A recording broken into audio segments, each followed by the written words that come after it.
সরকারের রাজস্ব ঘাটতি মেটাতে কিছু পণ্যের ওপর নতুন করে ভ্যাট বাড়ানো হয়েছে বলে মন্তব্য করেছেন খাদ্য উপদেষ্টা আলিমা মজুমদার।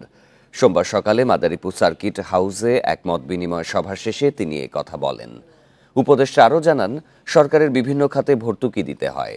সরকারের এখন রাজস্ব প্রয়োজন, তাই কিছু পণ্যের ওপর ভ্যাট বাড়ানো হয়েছে। এতে তেমন অসুবিধা হবে না বলেও মন্তব্য করেন তিনি। এবছরের অকাল বন্যার কথা উল্লেখ করে উপদেষ্টা জানান, বন্যার কারণে ফসলের অনেক ক্ষতি হয়েছে।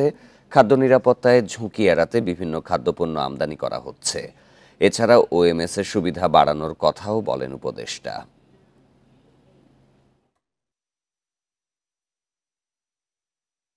সরকার চাইতে তো রাজস্ব লাগে, তো সুতরাং সরকার চাইতে রাজস্ব লাগে। ধরেন খাদ্য এই যে দেয়া হচ্ছে এইভাবে আপনার এত প্রচুর ভর্তুকি লাগে, এটাগুলি কোথাও না কোথাও থেকে আনতে হয় আপনার। সুতরাং এখানে কিছু ক্ষেত্রে এটা করা হয়েছে এবং আমার মনে হয় না যে এতে করতে যে বড় রকমের অসুবিধা হবে বলে মনে হচ্ছে না। সামান্য পরিমাণে কিছু কিছু ক্ষেত্রে কিছুটা অতিরিক্ত ব্যয় আমাদের করতে হবে।